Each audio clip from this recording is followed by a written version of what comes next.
Hello everyone and welcome back to our part 24, and in today's video we are going to build a logic where user will ask a question in a natural language or in a simple English text, and we have to, based on the query, decide whether we have to hit the time series database or not, and if yes, then how we can build the query based on the question which user is going to ask. So it is going to be very interesting, and this is going to be the heart of this time series integration.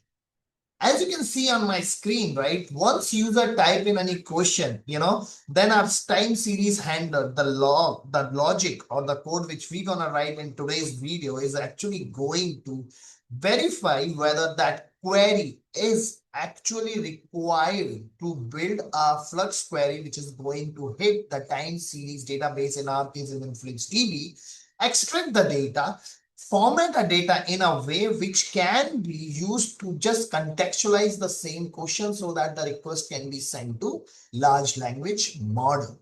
The formatting part we have already covered in the previous video. If you haven't watched that, I would highly recommend you to watch that, because we are going to use the same function which we have written in the previous video, right?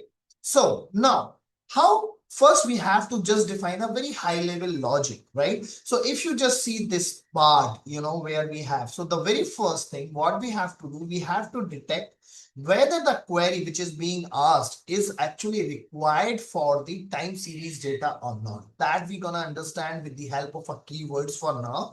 But in advanced tutorial series which I will be publishing after wrapping up this tutorial series, there we will be using LLM rather than the rule-based or the hard-coded keywords which I'm gonna use in today's video. Then once we have that detection whether it's required a time series or not, then we are going to parse the query, to figure it out what kind of parameters, what kind of values we have to use to build our Flux query, right? And once that Flux query is built, then we are going to just hit the InfluxDB, extract the data and format the data which we have understood in the previous video. So let's get into the demo part and see how we can build that, right? Okay, so one more thing which I want to explain through the PPT. We have to write few functions which I have highlighted here, right? The very first thing is AIOps time series query or not? So this function is actually going to take the user input, the user question as an input, and then it will verify whether it has some standard keywords based on which it is going to decide whether the time series data is needed or not. If that is needed, then we are going to build the Flux query based on the question, right? So this is the function which I have written. First, I have created this time underscore series underscore handler, and this is the function which we have written is AIOps time series, right? We are just accepting, the query, just making the all the character as a lowercase, and then we have these few keywords, right? Metric keywords, entity keywords, and the time phrases, right? So what kind of question we have decided when we started this journey? We thought that, okay, the SARI person will ask this question: what caused the spike in API latency for the payment service in the last hour? And were there any related alerts, right? So if you just see this time phrases, we are just looking for like last hour, last minute, in the last, past hour, past minute, something related to the duration. And then this entity keyword is related to, whether we are requesting for service, container, Docker, and host, right? And this metric keywords are latency, CPU, memory, whatever the fields which we are storing in our time series database. If you just see these keywords, these are most of the fields or the tags, or the field name which we are using in our time series database, right? So once we have these keywords in our query, then we are just checking whether, the keywords from related to the metric or the entity or the time phrase is present in our question or not. And based on that, we are deciding, we are returning whether, the AIOps time series query is needed or not. So this is the function. If you just see, this part is a very simple where we are just loading the configuration, and I have written some standard queries based on which we are going to just verify whether the logic is good enough or not. So if you just see the very first question, what was the API latency for the payment service in the last 5 minutes? So we know this is a proper candidate for creating a Flux query, right? So now if you just see the logic, very first thing which we are calling is this is AIOps time series function with the query. And if this return true, then we are calling another function which is handle time series query. And that is what we have listed here in the high level workflow. So handle time series query is going to call another function which is a parse time range. Now we know we have to build a query, right? So how the structure looks like, for the query, we know that, right? If I just show you, okay. So this is how the query looks like, right? So we need to have a range. The very first thing which we need to have a range. That is where this function, this parse time range is handy for. So we have to build a logic, which is actually going to provide us, this, whether, what kind of range we have to feed into our Flux query, right? So now this is the another function which I have written. This is again taking a query, and then we are just using a regex regex library to just search for last minute, hours, days, likely. So these are just a duration which we are looking for, and based on this we are just defining the part which we have to append in the query. So basically we are just trying to build the bits and pieces of our Flux query with parse time. So very first thing which we are building here is for parse time range, right? If you just see the structure, the next thing which we have to build is our measurement field endpoint and the service which we have for the payment services, right? So now we are having another function which is a build Flux query, and that is where the actual logic is happening, right? So what we are doing here is we are just trying to just again build the rest of the part based on this structure. So this is what our prime focus to build a Flux query. Okay, so this is the logic. You can just go through with this logic, and I will just publish this code into the GitHub, and you can just take a hold on it and you can just understand that, right? So basically we are just trying to build by all these pieces based on the query, and we have just hard coded, all the keywords which we are looking for, right? Now we have few more keywords which I want to talk about, which are known metrics and the measurement. This is very dedicated based on the data which we have and the use case which we have defined, but this can be generalized with the help of our LLM models. We can just build all these keywords values on the fly as well, depending upon what kind of data we have.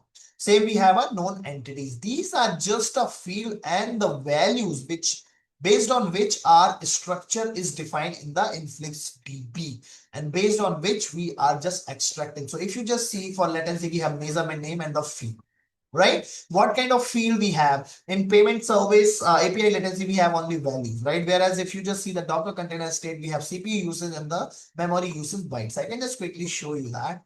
If you just go here in the Docker container states measurement, we have the CPU usage and this memory usage, right? So these are just a structure based on which we have configured our data in a InfluxDB. So once we have, so this, if you just understand, like we have just built a small part which is related to a range, then we just try to build the Flux query by having a measurement and what kind of field and tag where we can just build the rest of the pieces. And once the entire query is done, then we can just utilize the code which we have written in the previous part, where we want to just make the connection and execute the query, get the data, and just format the output of the query, right? So this is where I'm just calling that InfluxDB Executor, execute Flux query and the format Flux. So if I just come down here, the very first function we call this one, then we call this handle time series. And once we get into this, so very first thing, we are just building a range. That is where we are using a parse time range, and rest of the stuff like just extracting the measurement, tag, and field, we are using this function build Flux query. Once we have this query created, this is what being written here. You can hard code it just to play with this, right? And then you can just do the reverse engineering to just build the logic, right? Once we have this query here, then we are just executing a Flux query. This is the same function which we used in a previous video.